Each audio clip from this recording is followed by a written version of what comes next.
Hare Nama eva kevalam Kalo nasteva nasteva nasteva gatiranyata. Hare Nama eva kevalam Kalo nasteva nasteva nasteva gatiranyata.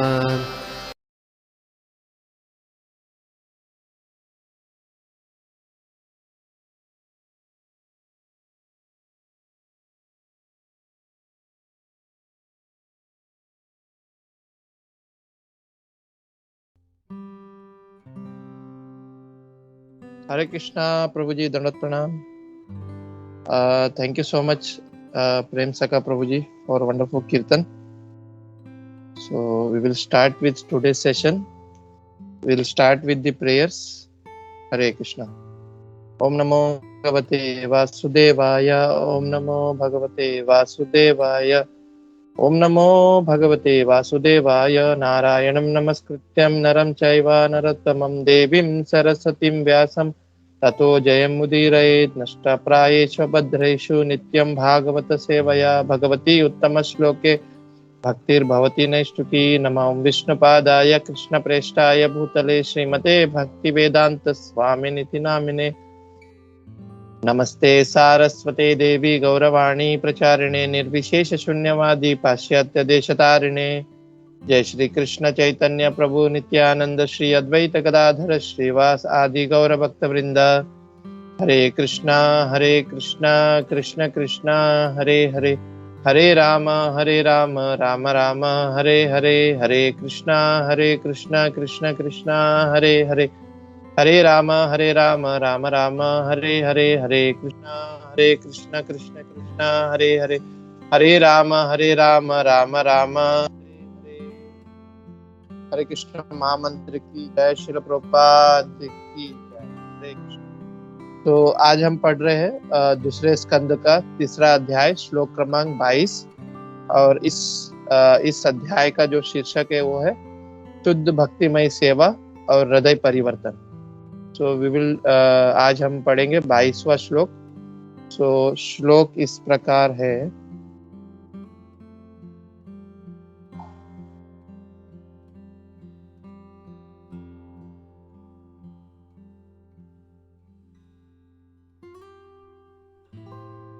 Okay, हरे कृष्ण। सो श्लोक इस प्रकार है। बर्हाइते ते नयने नृणाणां लिंगानि विष्णुर्न निरीक्षतो ये। पादौ नृण तव द्रुमजन्म भाजो क्षेत्राणि नानुवर्जितो हरेर्यु। बर्हाइते ते नयने नृणाणां लिंगानि विष्णुर्न निरीक्षतो ये। पादौ नृणानां तव द्रुमा जन्म भाजो क्षेत्राणि नानुवर्जितो हरेर्यु। अनुवाद श्रील प्रभुपाद द्वारा। श्रील प्रभुपाद की जय। अनुवाद। जो आंखें भगवान विष्णु की प्रतीकात्मक अभिव्यक्तियों, उनके रूप नाम गुण आदि को नहीं देखती, वे मोर पंख में अंकित आंखों के तुल्य है। और जो पांव तीर्थ स्थानों की यात्रा नहीं करती जहां भगवान का स्मरण किया जाता है, वे वृक्ष के तनों जैसे माने जाते हैं। हरे कृष्णा, श्रील प्रभुपाद की जय। तो आज का जो श्लोक है, इसमें प्रभुपाद जी ने बहुत सुंदर से इस श्लोक के ऊपर भी उन्होंने इसका लेक्चर दिया हुआ है, क्लास दिया हुआ है। तो आई रेफर्ड प्रभुपाद जी के जो लेक्चर है उससे मैंने कुछ पॉइंट्स रेफर किए हुए हैं कि प्रभुपाद जी क्या कहना चाह रहे हैं हमें। और कुछ हमारे वरिष्ठ भक्त हैं, उनसे भी, उनके भी मुखारबिंद से ये जो आज का जो श्लोक है उसके ऊपर मैंने कुछ पॉइंट्स निकाले हैं। So we will start with Prabhupada ji इस श्लोक के बारे में क्या कह रहे हैं। तो जैसे कि हम ट्रांसलेशन में पढ़ रहे हैं, तो प्रभुपाद जी यहाँ पे बता रहे हैं कि अगर हम देखते हैं मोर, जो पक्षी है, उसकी जब वो मोर वो फैला अपने पंख को जब फैलाता है, तो जब मोर पंख को फैलाता है तो उसमें देखते हैं कि हरे कृष्णा, 1 मिनट प्रभु जी, 1 मिनट।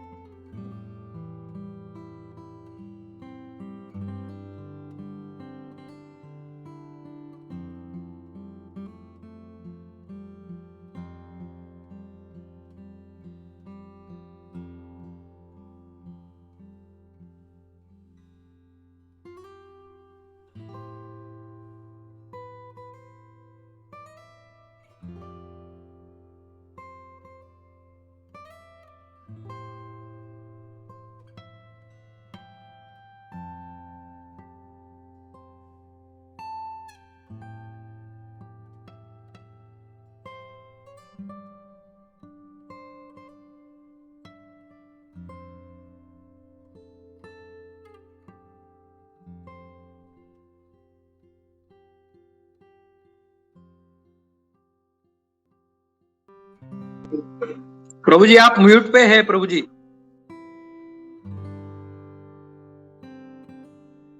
हरे कृष्णा, अभी आ रहा है आवाज प्रभु जी?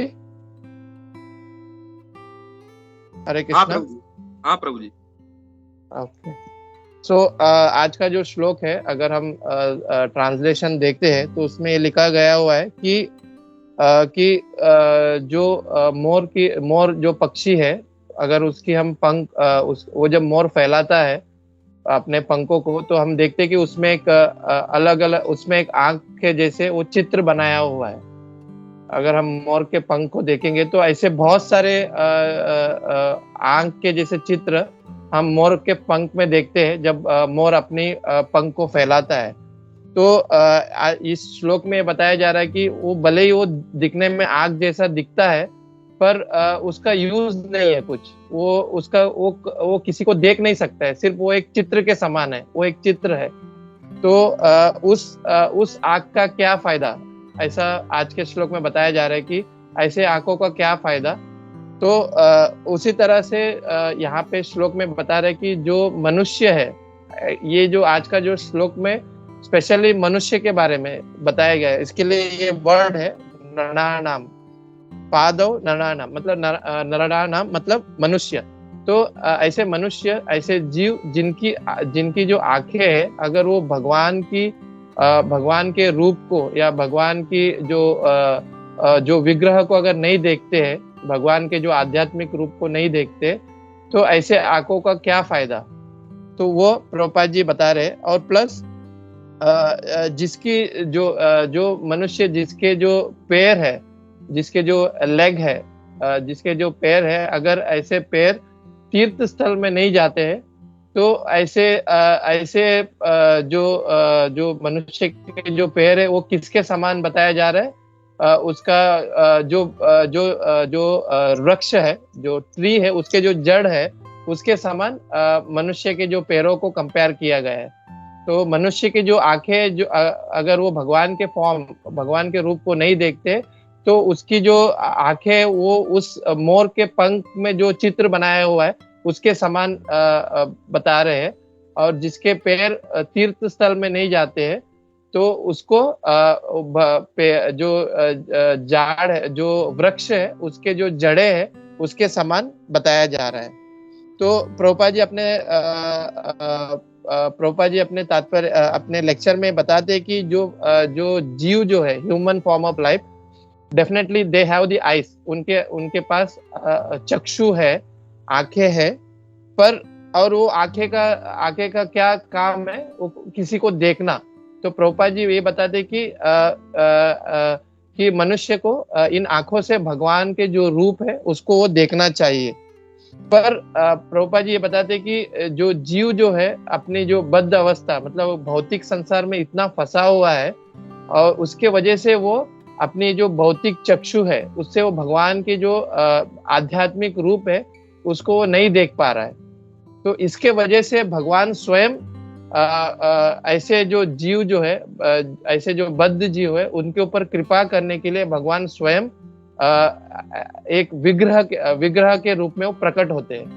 प्रभुपाद जी बता रहे अपने लेक्चर में कि वह भगवान स्वयं कृपा करते हैं ऐसे जीव के ऊपर, और उनके सामने वो विग्रह के रूप में, के विग्रह के रूप में वो प्रकट होते हैं। फिर प्रभुपाद जी अपने लेक्चर में आगे बता रहे कि फिर भी ऐसे बहुत सारे लोग हैं जो कल्पना करते हैं, इमेजिनेशन करते हैं भगवान के रूप का, मतलब अपने अपने इंद्रियों से वो कल्पना करने जाते हैं। तो प्रभुपाद जी एक श्लोक कोट करते हैं अपने लेक्चर में, साधका नाम हितावृत्य ब्रह्मणो रूप कल्पना। मतलब ऐसे बहुत सारे जो जीव जो है वो कल्पना करते हैं, इमेजिनेशन करते हैं।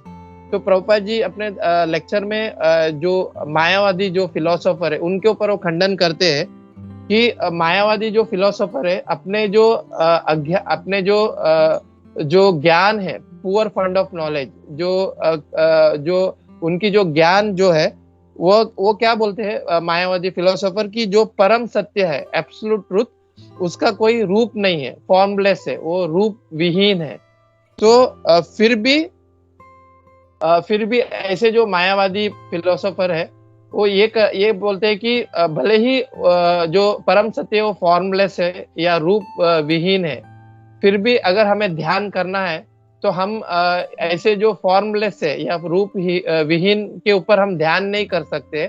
तो हमें क्या करना होगा कि हमें कोई ना कोई हमें कल्पना करनी होगी किसी भी रूप के ऊपर, और हमें उसके ऊपर ध्यान कर देना चाहिए, ऐसा मायावादी फिलोसोफर बोलते हैं। तो प्रभुपाद जी यहाँ पे अपने लेक्चर में बता रहे कि ये जो फिलोसोफर है, ये जो मायावादी फिलोसोफर है, उनकी क्या फिलोसफी है कि आप किसके ऊपर भी चाहिए, आपको जो भी अच्छा लगे उस फॉर्म के ऊपर आप इमेजिन करो, और फिर उसके बाद आप क्या होगे कि आप फिर रूप विहीन या फॉर्मलेस हो जाओगे। जब आप परम सत्य को आप पहचान लोगे तो आप फॉर्मलेस हो जाएंगे, रूप विहीन हो जाएंगे, ऐसे प्रभुपाद जी बताते हैं। तो जनरली ये जो मायावादी फिलोसोफर है स्पेशली पांच इसको बोलते हैं कि पंचोपासना, मतलब 5 चीजों के ऊपर वो बोलते हैं कि आप इमेजिन करो या आप उसके ऊपर ध्यान करो बोलते हैं। तो 5 रूप क्या है? एक तो प्रभुपाद जी बता रहे कि एक फॉर्म में वो हमेशा बोलते हैं कि भगवान शिव जी के ऊपर आप ध्यान कर सकते हैं। दूसरा है भगवान विष्णु जी के ऊपर, तीसरा है माँ दुर्गा, चौथा है सूर्य भगवान के ऊपर आप ध्यान करिए, या गणेश जी के ऊपर आप ध्यान कर सकते हैं। तो ये हमेशा ये जो मायावादी फिलोसोफर है ये 5 रूप के ऊपर वो हमेशा बोलते हैं। इसके लिए वो अपने फिलोसफी में इसको क्या कहते हैं? पंचोपासना। ऐसे आप because they are the ultimate, ये अल्टीमेट है, और तो आप ये 5 रूपों में किसी के ऊपर भी आप ध्यान कर सकते हैं, और आप परम सत्य को आप जा पाएंगे, परम सत्य के ऊपर जा पाएंगे अगर आप ये 5 फॉर्म के ऊपर अगर आप ध्यान करते हैं। तो प्रभुपाद जी एक उदाहरण देते हैं उसके ऊपर कि जैसे कि अगर हमें ऊपर की ओर बढ़ना है या ऊपर की ओर चढ़ना है तो हम क्या करते हैं, एक सीढ़ी का सहारा लेके हम ऊपर की ओर चढ़ जाते हैं, और फिर वो सीढ़ी जो है जिसके ऊपर हम चढ़ के ऊपर गए हुए वो सीढ़ी को हम हटा देते हैं। तो इससे क्या होगा कि हम कभी भी हम नीचे नहीं आ पाएंगे। तो ये है मायावादी की फिलॉसफी। तो प्रभुपाद जी इसी तरह से बोलते हैं कि ये जो फिलोसोफर है वो इसी तरह से उस सीढ़ी जिस तरह से वो सीढ़ी का साधना करके, सीढ़ी का साधन करके या सीढ़ी को यूज करके जिस तरह से हम ऊपर की ओर गए, उसी तरह से ऐसे ये जो 5 जो फॉर्म है इसके ऊपर हम ध्यान करने से हम परम सत्य को हम पहचान सकते हैं, या परम सत्य की जो स्टेज है उसमें हम पहुंच सकते हैं। फिर उसके बाद हम फॉर्मलेस हो जाएंगे या रूप विहीन हो जाएंगे। फिर ये जो फॉर्म के ऊपर हमने ध्यान किया उसका कोई मतलब नहीं है, ऐसे मायावादी फिलोसोफर का उनकी जो फिलोसफी है वो प्रभुपाद जी बताते हैं अपने लेक्चर में। तो उसी तरह से पर आज का जो श्लोक है उसमें हम शास्त्र के हिसाब से क्लियरली बता रहे हैं कि हमें किसका ध्यान करना चाहिए। तो यहाँ पे क्या बता रहे कि लिंगानी विष्णु, मतलब हमें भगवान विष्णु या भगवान कृष्ण का हमें ध्यान करना चाहिए। जो मनुष्य है उनको इन्हीं का ध्यान करना चाहिए, तब जाके हम वो हमारा जो अल्टीमेट जो गोल है हम वहां पे पहुंच सकते हैं। तो प्रभुपाद जी अपने तात्पर्य में बता रहे कि ये जो प्रोसेस है कि स्पेशली हमारी आंखें और हमारा जो पैर है उसको किस तरह से हम भगवान की सेवा में लगा सकते हैं।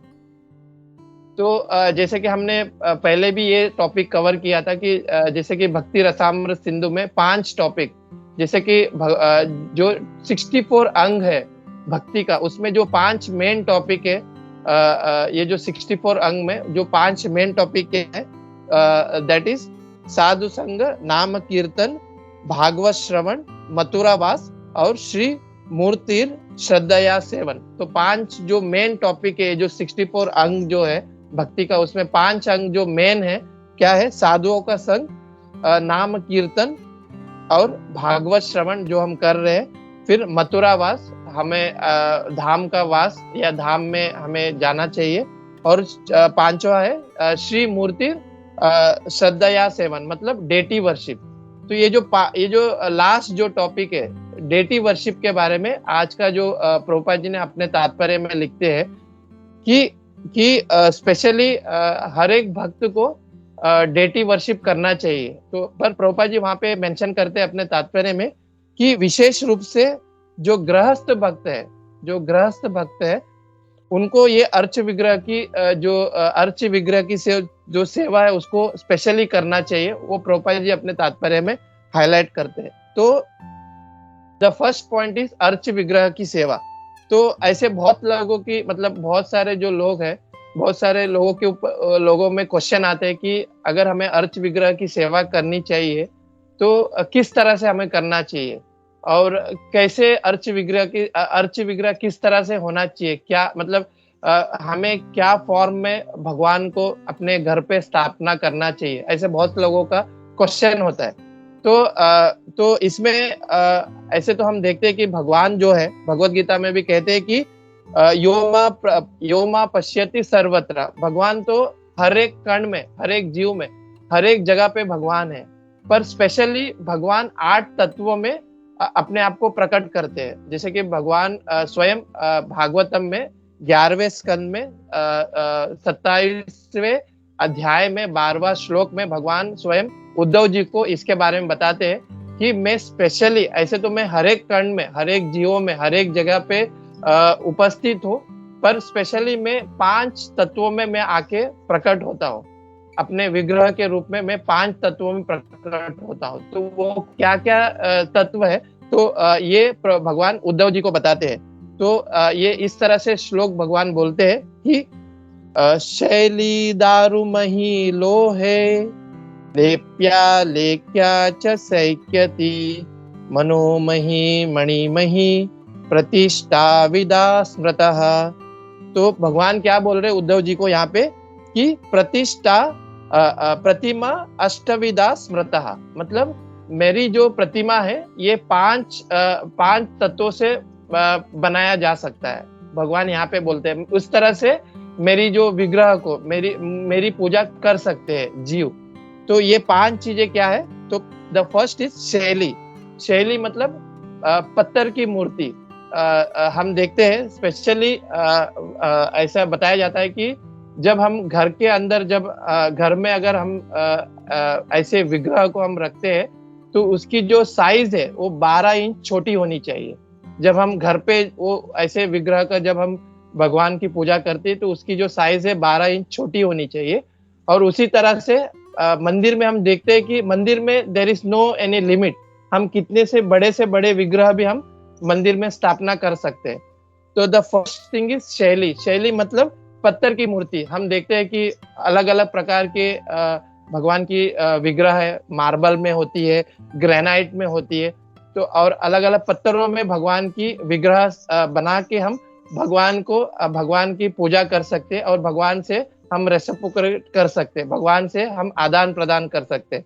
तो द फर्स्ट इज शैली मतलब पत्थर की मूर्ति। फिर दूसरा है दारूमय। तो दारूमय मतलब भगवान की लकड़ी की विग्रह। तो स्पेशली हम जगन्नाथपुरी में देखते हैं कि भगवान जगन्नाथ, सुभद्रा और बलदेव जी एक धारू ब्रह्म मतलब लकड़ी के विग्रह में वो वहां पे स्थापित किए हुए, और इस तरह से जो कलयुग के जीव के ऊपर वो दया करते हैं कि कलयुग के जो जीव है वो भगवान को इस तरह से आदान प्रदान करे, भगवान की इस तरह से वो सेवा करे। तो दूसरी जो जो तत्व है वो क्या है, लकड़ी के रूप में हम भगवान की हम सेवा कर सकते हैं दारूमय रूप में। और तीसरा है लोह। लोह मतलब धातुओं का, मतलब अलग अलग मेटल से हम भगवान की विग्रह को स्थापना कर सकते हैं, और भगवान के विग्रह को अलग अलग धातुओं से हम उसको स्थापना करके हम पूजा कर सकते हैं, भगवान से हम आदान प्रदान कर सकते हैं, भगवान की सेवा कर सकते हैं। फिर तीसरा है लेप्य मतलब मिट्टी के बने हुए मूर्तियां, मिट्टी के बने हुए विग्रह। हम मूर्ति नहीं बोलेंगे, विग्रह बोलेंगे। भगवान की जो सुंदर रूप है हम उसको विग्रह बोलते हैं। तो लेप्य मतलब मिट्टी के बने हुए विग्रह जिससे हम भगवान की पूजा कर सकते हैं। जैसे कि हम स्पेशली देखते हैं इंडिया में बहुत सारे जैसे फेस्टिवल होती है दिवाली में वगैरह, तो वहां पे घर पे वो क्या करते हैं, मिट्टी के बने हुए भगवान रामचंद्र की जो विग्रह है या भगवान विष्णु जी की विग्रह लेके आते हैं और उनके साथ उनकी वो आराधना करते हैं, उनके पूजा कर सकते हैं। तो ये जो चौथा जो तत्व है लेप्य, मतलब भगवान को हम मिट्टी के बनाए हुए विग्रह से भी हम भगवान को स्थापना करके उनसे हम आदान प्रदान और उनकी सेवा हम कर सकते हैं। और फिर आता है लेप्य के बाद लेख्य मतलब क्या है, फोटो में जैसे कि हम लैमिनेशन फोटो करके कोई भी सुंदर भगवान का जो रूप है, भगवान का जो दर्शन है, उसको हम फोटो क्लिक करके उसको हम लैमिनेशन के रूप में अपने मंदिर में रख के हम भगवान की पूजा अर्चना कर सकते हैं। और फिर वो जो लैमिनेशन है और भगवान में और भगवान के विग्रह में कोई अंतर नहीं है, ये भगवान बता रहे हैं यहाँ पे कि मैं उस लेख्य मतलब वो लैमिनेशन के फोटो में भी आप मेरी आप सेवा कर सकते हैं। आप अपने मंदिर में वो भगवान का लैमिनेशन फोटो रख के भी हम भगवान की सेवा कर सकते हैं। फिर उसके बाद आते हैं सेकति मतलब भगवान की जो विग्रह है वो रेती मतलब भालू जो रेती के रूप में भी हम भगवान की जो विग्रह को बनाकर हम भगवान की पूजा कर सकते हैं।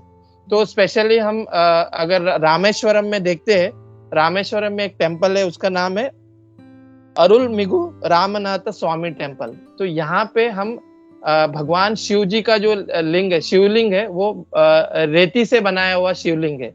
और ये जो शिवलिंग है स्पेशली इसको जो स्थापना किया, इसको किसने बनाया? भगवान रामचंद्र जी ने बनाया हुआ है। इसकी एक कथा है पीछे कि वहां पे किस तरह से भगवान रामचंद्र जी ने उस शिवलिंग को बनाया हुआ है, जो शिवलिंग रेती से बनाया हुआ है। तो यह रामेश्वरम में ये टेम्पल है। तो हम सेकति मतलब हम भगवान की जो अर्च विग्रह है ये भालू से या रेती से भी हम बनाकर उनकी हम पूजा कर सकते हैं। फिर सातवां आता है मनोमयी, मतलब भगवान को हम मन में ही भगवान का जो विग्रह है उसको हम मन में ही बनाकर मन से ही हम उनको पूजा कर सकते हैं। मनोमयी जैसे कि हम वो भी स्टोरी सुने हैं, दक्षिण भारत के जो ब्राह्मण थे वो किस तरह से मन में ही भगवान मतलब वो इतने गरीब थे वो ब्राह्मण कि मन में ही वो भगवान के सेवा करते थे, मतलब भगवान को भोग लगाते थे, अलग अलग प्रकार से वो भोग लगाते थे। बट यहाँ पे हमको थोड़ा मतलब बोलते हैं कि हमें यहाँ पे थोड़ा सावधान होना चाहिए, बिकॉज अगर हम कैपेबल है भगवान की सेवा हम ऐसे विग्रह के रूप में, अलग अलग विग्रह के रूप में करके अच्छे भोग लगा सकते हैं। तो ये ऐसे मतलब मनोमयी ये मतलब बहुत हाईली जो भक्त है उनके लिए है, ऐसा बताया जाता है। तो ये भगवान मनोमयी मतलब भगवान को हम मन में ही अलग से रूप में हम भगवान की सेवा कर सकते हैं। फिर लास्ट में आता है मणिमयी मतलब भगवान को अलग अलग मोतियों से बनाकर हम भगवान की सेवा कर सकते हैं। मतलब भगवान के जो विग्रह है वो मतलब हीरे जवाहरात या मोतियों से बनाकर हम उनकी सेवा कर सकते हैं। और स्पेशली हम देखते हैं श्रीनाथ जी में, श्रीनाथ द्वारा में हम देखते हैं कि भगवान की जो गोपाल जी की जो विग्रह है वो पूरे मणियों से जड़ा हुआ है, और उस तरह से वो गोपाल जी की वो सेवा करते हैं। तो ये जो 8 तत्व है इससे हम भगवान की सेवा कर सकते हैं। तो ये जो अर्च विग्रह की आज जो टॉपिक बात कर रहे हैं, तो प्रभुपाद जी अपने तात्पर्य में बता रहे हैं कि ऐसे अलग अलग जो अर्च विग्रह है उसको हम लोग अलग अलग फॉर्म में, मतलब भगवान के राधा कृष्ण लक्ष्मी नारायण और शालिग्राम शिला या वासुदेव नारायण या दामोदर फॉर्म, जैसे कि हम हर एक घर में देखते हैं लड्डू गोपाल रखते हैं, तो ऐसे अलग अलग हम लोग अर्च विग्रह की भगवान की हम सेवा कर सकते हैं।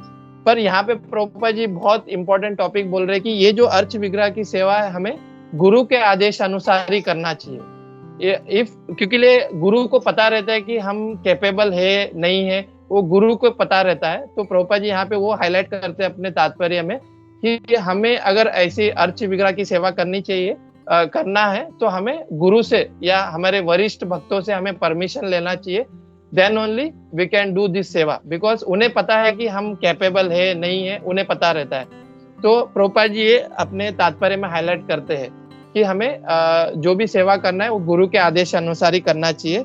और प्रभुपाद जी यहाँ पे ये भी बता रहे कि जो कोई 12 वर्ष की आयु से ऊपर जब वो दीक्षा लेकर, उन्हें अलग अलग वे में अर्च विग्रह की सेवा करनी चाहिए, वो प्रभुपाद जी बता रहे। जैसे कि अर्च विग्रह की सेवा जो है सुबह से, मतलब मंगलारती से रह के शयन आरती, और जब तक भगवान को जब सुलाते हैं, वैसे अलग अलग तरीके से भगवान की सेवा करनी चाहिए। तो प्रभुपाद जी अपने तात्पर्य में मेंशन करते हैं कि जैसे कि सुबह मंगलारती का, फिर निरंजन अर्चना वगैरह करना, पूजा करना, कीर्तन करना, श्रृंगार करना, फिर भोग वैकाली मतलब भगवान को अलग अलग तरीकों से भगवान को भोग धराना, फिर संध्या आरती मतलब शाम की आरती भगवान को करना, फिर उसके बाद लास्ट में भगवान को शयन आरती, मतलब भगवान को फिर आखिर में भगवान को सुलाना शयन आरती के द्वारा।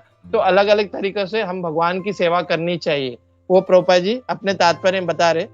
और पर स्पेशली यही प्रभुपाद जी हाईलाइट करते हैं कि हमें गुरु के आदेश अनुसार ही ये सब कार्य करना चाहिए, बिकॉज गुरु को पता है, बिकॉज गुरु जो रहता है वो हमेशा भगवान के 24/7 भगवान की सेवा में लगा हुआ रहता है। तो he know how we can do the seva, हमको किस तरह से हमें सेवा करनी चाहिए वो उन्हें पता है।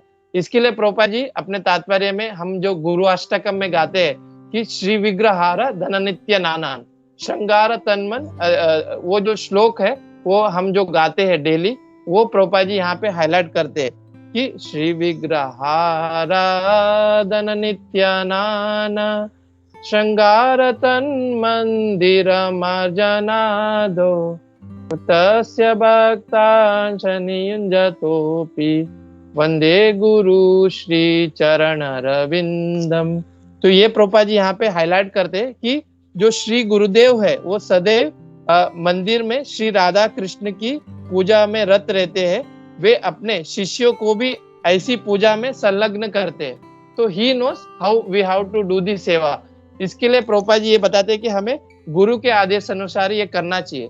फिर प्रभुपाद जी बता रहे कि अगर हम ऐसे जो माहौल है अगर हम घर पे नहीं बना सकते, तो हमें ऐसे जगह पे जाना चाहिए जहाँ पे ये सब कार्य होते हैं। तो वो कार्य कहाँ पे होते हैं कि ऐसे मंदिरों में ऐसे भगवान की सेवा करते हैं, भगवान के श्रृंगार करते हैं, भगवान का हमें दर्शन मिलता है, तो ऐसे जगह पर हमें जाना चाहिए। अगर हम घर पे ये माहौल नहीं बना सकते तो ऐसे जगह पर जाके हमें भगवान का दर्शन करना चाहिए। और इससे क्या होगा वो भी प्रभुपाद जी अपने तात्पर्य में बोलते हैं कि जब हम ऐसे भगवान का सेवा करते हैं, भगवान की अर्च विग्रह की सेवा करते हैं और ऐसे भगवान के मंदिरों में जब हम जाते हैं, तो हमारी जो भौतिक इच्छा है अलग अलग सॉन्ग, मतलब भगवान प्रभुपाद जी अपने स्पेशल तात्पर्य में हाईलाइटली मेंशन करते हैं कि हमारे अंदर वो जो सिनेमा सॉन्ग सुनने का या अलग अलग दृश्य देखने का या अलग अलग जगह पे जाने की जो हमारी भौतिक इच्छा है वो कम हो जाएगी इसके वजह से। जब हम भगवान के विग्रह की हम जब पूजा विग्रह की जब हम आराधना करते, उनकी सेवा करते, ऐसे मंदिरों में जाते, तो ये जो भौतिक इच्छा है वो कम हो जाती है। तो वो प्रभुपाद जी अपने तात्पर्य में बताते हैं। तो देयर इज वन क्वेश्चन ऐसा आता है कि प्रभुपाद जी जैसे बोलते हैं कि स्पेशली जो गृहस्थ है उन्हें ये जो डेटी वर्शिप है, अर्च विग्रह की सेवा करनी चाहिए। तो ऐसा क्वेश्चन आता है कि एक बार प्रभुपाद जी को पूछा है किसी ने कि हम हमेशा सुनते हैं कि जो हरे कृष्ण महामंत्र है, इट्स द कैपेबल, मतलब ये सर्वत्र मतलब सर्व सामर्थ्य है हमें इस भौतिक संसार से लेके जाने के लिए। सिर्फ हरे कृष्ण महामंत्र इज द कैपेबल कि हम ये भौतिक संसार से निकल सकते हैं आध्यात्मिक की ओर, हम भगवान के धाम पहुंच सकते हैं सिर्फ हरे कृष्ण महामंत्र का जप करके। तो क्यों ये डेटी वर्शिप इज इम्पोर्टेंट, क्यों अर्च विग्रह की सेवा इम्पोर्टेंट है? तो प्रभुपाद जी अपने देयर इज वन बुक इस शुद्ध भक्त चिंतामणि एक बुक है, उसमें प्रभुपाद जी मेंशन करते हैं इसके बारे में। प्रभुपाद जी हाँ बताते हैं कि यस इट्स मतलब हरे कृष्ण महामंत्र इज सामर्थ्य है कि हम इस भौतिक संसार से निकलकर हम भगवान के धाम में जा सकते हैं। और हम ये जैसे कि जब सर्वभौम भट्टाचार्य जी चैतन्य महाप्रभु को पूछते हैं कि पूरे जो भक्ति का जो प्रोसेस है उसमें सबसे शुद्ध मतलब सबसे टॉप मोस्ट क्या है, तो वहां पे भी चैतन्य महाप्रभु क्या बोलते हैं कि नाम संकीर्तन इज द टॉप मोस्ट। आप अगर भगवान का नाम लेते हैं तो आप डायरेक्टली आप गोलोक धाम पहुंच सकते हैं। तो प्रभुपाद जी भी यही बता रहे कि जो हरे कृष्ण महामंत्र है ये सर्व सामर्थ्य है हमें इस भौतिक संसार से निकलने के लिए। पर क्या है प्रभुपाद जी बता रहे उस टॉपिक में कि जब हम जो हरे कृष्ण महामंत्र हम शुद्ध हरि नाम जब लेंगे और हमारे अंदर कोई भी हमारे अंदर भौतिक इच्छा नहीं रहेगी, तब हम इस भवसागर से निकल सकते हैं सिर्फ हरे कृष्ण महामंत्र से। जैसे कि बेस्ट उदाहरण हम देखते हैं कि हरिदास ठाकुर जी, नामाचार्य हरिदास ठाकुर, उन्होंने सिर्फ अपने पूरे जीवन में सिर्फ और सिर्फ उन्होंने जप ही किया, सिर्फ उन्होंने जप किया। इसके लिए चैतन्य महाप्रभु उनको क्या बोल रहे कि नामाचार्य। उन्होंने इतना जप किया सिर्फ और सिर्फ हरे कृष्ण महामंत्र का ही उन्होंने जप किया। तो मतलब सिर्फ हरे कृष्ण महामंत्र से भी हम इस भवसागर से निकल सकते। पर प्रभुपाद जी क्या बता रहे कि there are two things. The first is हमें हमारा जो महामंत्र जो जप है वो क्या होना चाहिए, शुद्ध नाम के मतलब नाम अपराध होना चाहिए हमारा जो जप। और प्लस हमारे अंदर कोई भी भौतिक इच्छा नहीं होना चाहिए, there is no any material contamination. जब हम ये करते हैं तब जाके हम इस हरे कृष्ण महामंत्र से ही हम इस भवसागर से पार हो सकते हैं।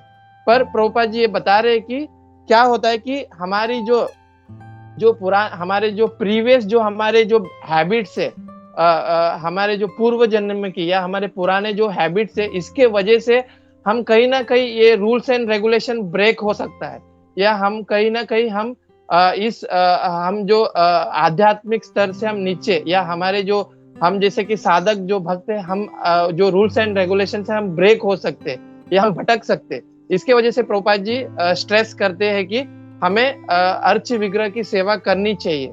जैसे कि I was hearing Bhanu Swami Maharaj, his holiness Bhanu Swami Maharaj का लेक्चर सुन रहा था, जहाँ पे बता रहे थे कि for Gaudiya Vaishnava there are दो विधि है, एक तो है भागवत विधि और एक पंचरात्रि का विधि।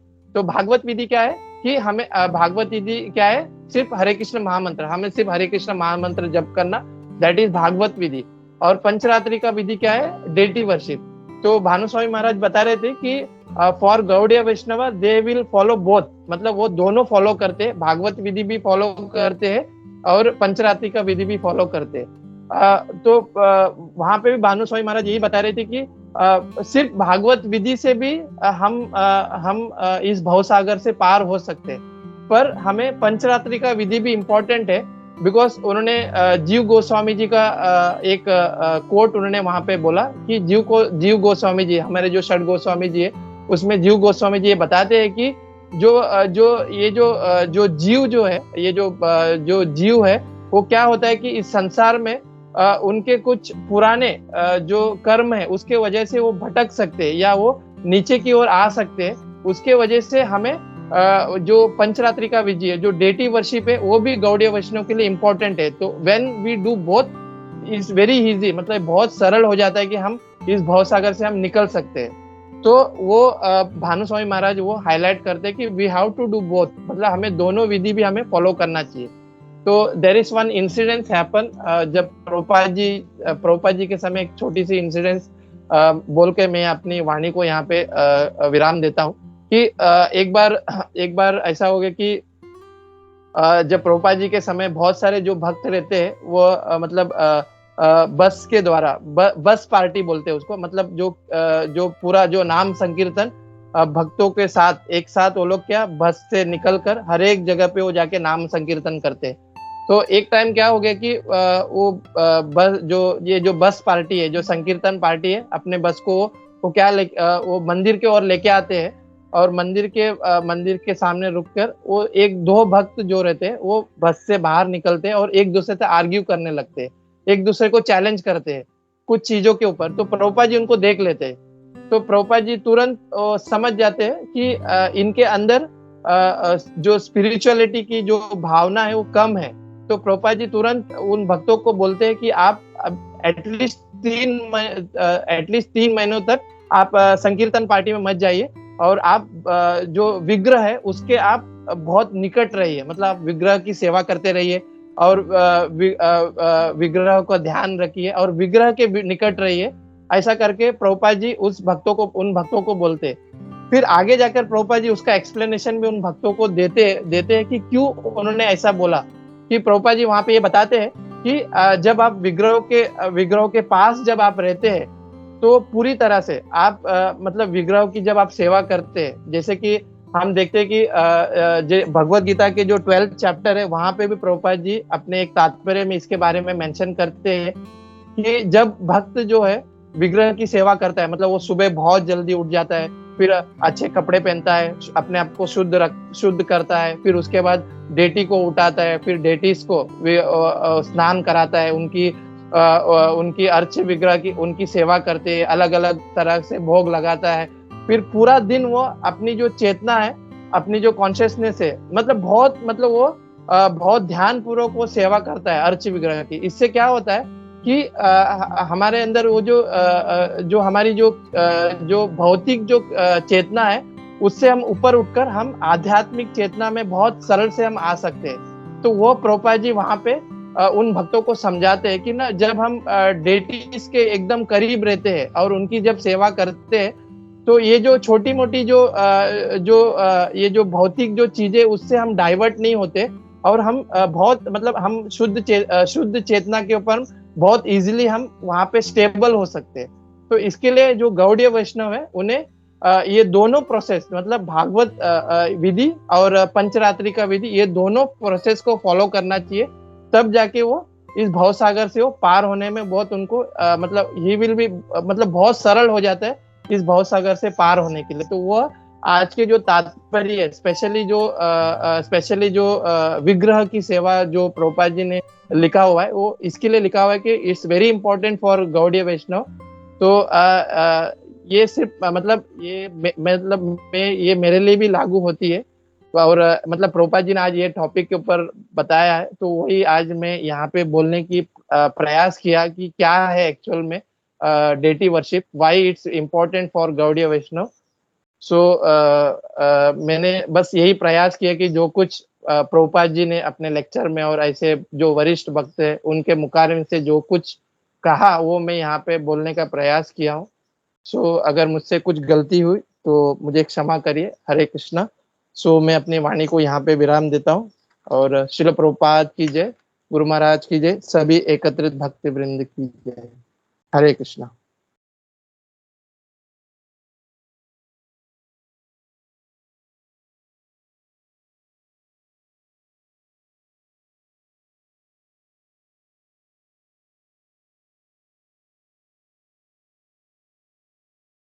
हरे कृष्णा। सो अगर किसी भक्तों को आज के श्लोक के ऊपर अगर कुछ टिप्पणी है तो they can say, otherwise it's already 9:10। तो सॉरी मैंने 10 मिनट ज्यादा ले लिया तो इसके लिए तो वी कैन हियर स्टॉप। हरे कृष्णा प्रभु। हरे कृष्ण। आवाज आ रहा है मेरा? हाँ यस प्रभु। हरे कृष्णा प्रभु जी, धन्यवाद। हरे कृष्ण प्रभु। बहुत अच्छा क्लास था प्रभु, बहुत अच्छे से पॉइंट कवर किया, बहुत सा चीज बताया इसमें। और वो जो एक जो पॉइंट बताया था मायावादी लोगों का, वो कैसे जो है सीढ़ी यूज करते हैं, सीढ़ी फेंक देते हैं, विच इज नॉट करेक्ट। तो वो भी एक मेरे को मतलब मैंने पहली बार सुना, बहुत अच्छा लगा वो। और दूसरा फिर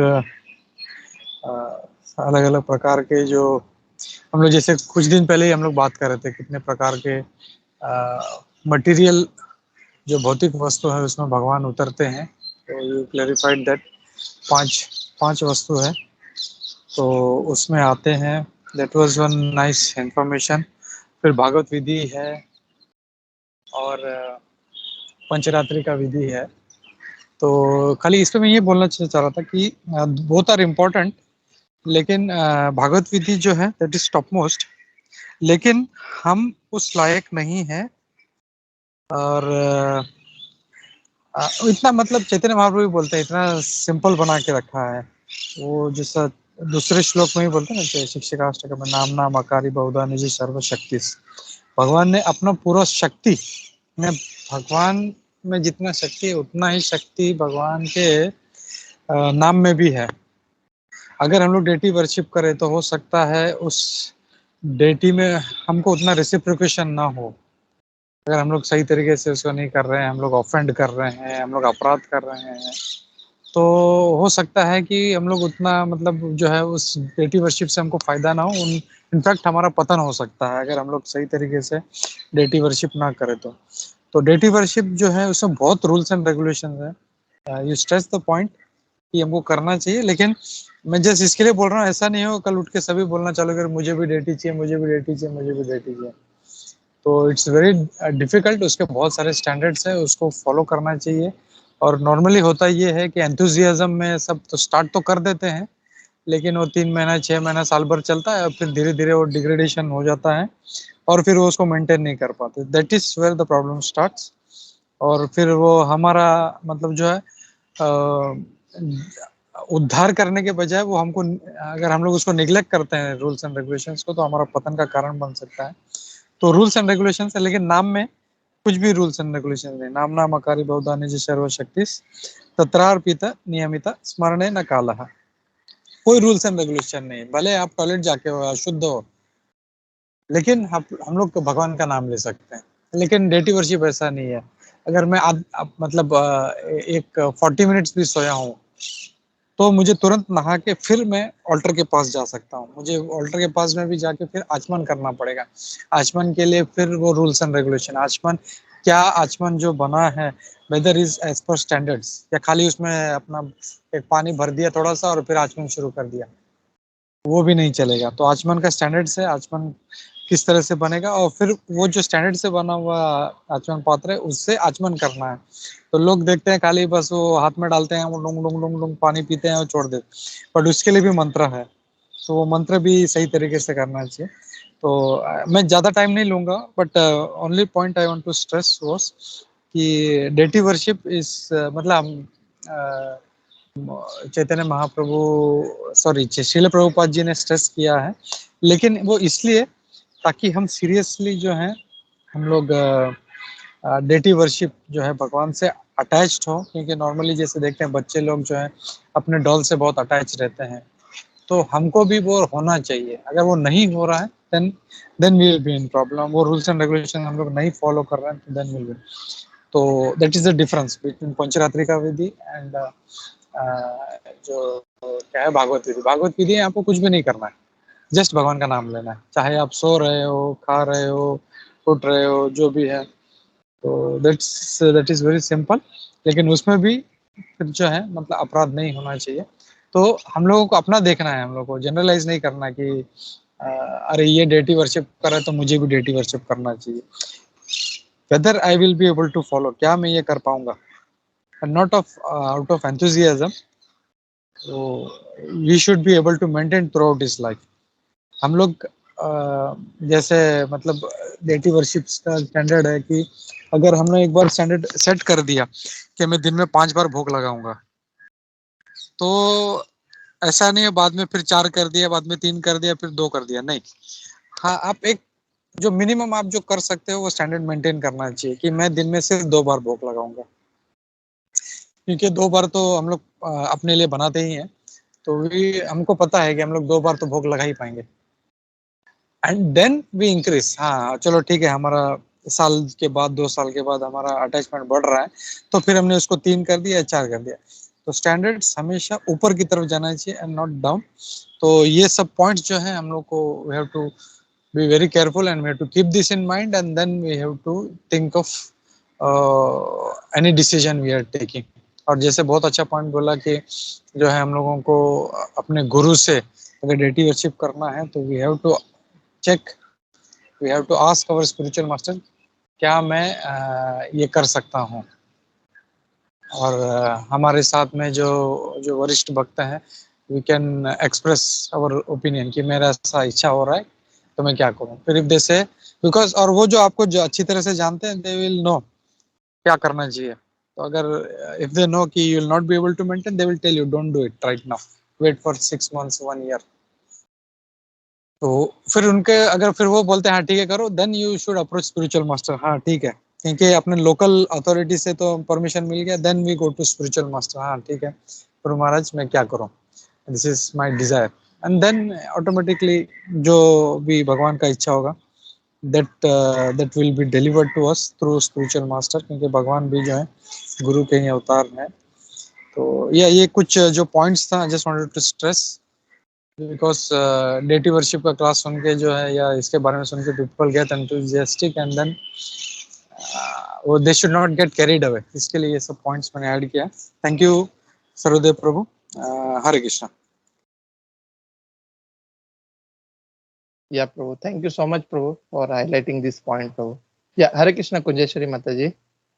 हरे कृष्णा प्रभु जी, दंडवत प्रणाम। बहुत सुंदर क्लास था, और जैसे अभी प्रभु जी ने बताया, बहुत सुंदर पॉइंट बताया, क्योंकि हम लोग का बहुत जल्दी जल्दी में और ऐसा सुन के बहुत भाव आता है मन में, और डेटीज लाते हैं, लेकिन लाने के बाद उनसे अपराध ना हो जाए, इसलिए ये द्वापर युग में जो है डेटी वर्शिप इनका महत्व था, और कलयुग में नहीं था। लेकिन प्रभुपाद जी ने और अपने गौड़ीय वैश्य संप्रदाय में क्यों रखा है, क्योंकि हम लोग जल्दी से जल्दी कृष्णा के पास जा सके, लेकिन उसमें गलती नहीं करनी चाहिए। इसलिए प्रभु जी ने कहा कि पहले आप जो आपके वरिष्ठ भक्त है उनसे पूछो, फिर गुरु महाराज से पूछो, अगर वो परमिशन दे रहे हैं तो सही है। और अपने आज के श्लोका में बहुत 2 सुंदर बातें कही इसमें, कि हमारा जप अगर शुद्ध है तो हम लोग सिर्फ जप से गोलोक वृंदावन जा सकते हैं, और जब हम अर्चा विग्रह की सेवा करते हैं तो हमारी भौतिक इच्छाएं कम होती है। जैसे क्योंकि मंदिर में जाके तो हम लोग अर्चा विग्रह की खुद सेवा नहीं कर सकते, सब लोग जाके नहीं, इसलिए घर पे विग्रह दिए जाते हैं कि हम लोग पर्सनली उनकी सेवा कर सकते प्रेम से, लेकिन गलती ना हो जाए। अगर गलती हो गई तो जितना किया है उसका भी अपराध लग जाता है, वो भी बहुत संभाल के कर। और जैसे हमारा पर्सनल फोन होता है, वैसे ही पर्सनल डेटीज होते हैं, और उनसे बहुत ज्यादा लगाव प्रेम बढ़ता है, और उस जब करने में भी आनंद आता है, इसलिए डेटीज की सेवा करने के लिए बोलते हैं। हरे Krishna. Hare Krishna, Mataji. Thank you so much, Mataji, for adding this very wonderful point, Mataji. And thank you, Gopimanal Prabhuji, for adding point, Prabhu. Hare Krishna. Thank you so much, Prabhuji, Mataji.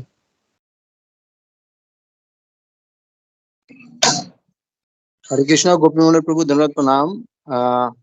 गोपीमंडल प्रभु, एक आपने जैसे deity worship के बारे में बताया, जो उसमें अपराध होता है, तो मेरा जो क्वेश्चन है, जो जब अपराध होता है तो क्या घर का अनिष्ट होता है क्या? क्योंकि इसलिए हम ये बता रहा है, मेरा एक रिश्तेदार है, उनका घर पे बहुत बड़ा मंदिर बना है, अभी 6-7 साल हो गया, तो उनका जो डेटी वर्शिप उन लोग कर रहा है, लेकिन घर पे क्या है, उनको कुत्ता भी पलता है। तो उसने जो है मतलब वो शुद्ध जो होके उन लोग डेटी वर्शिप नहीं कर रहे हैं। तो मैं आहिस्ते आहिस्ते अभी 2-4 साल में देखा, उनका भाई का, दोनों भाई इतना दोस्ती था, अभी आहिस्ते आहिस्ते क्या हुआ, तो उनका भाई का दोनों का विवाद हो गया। अभी जो उनको एक ही घर पे रहता था, अभी अलग अलग हो गया। तो मेरा क्वेश्चन क्या उसी के वजह से कि ये जो घर पे जो अभी ये हो रहा है, इनका घर पे हमेशा मतलब झगड़ा होता है, ये होता है, तो उसका कारण से होता है क्या? हरे कृष्ण गोपी मनोहर प्रभु।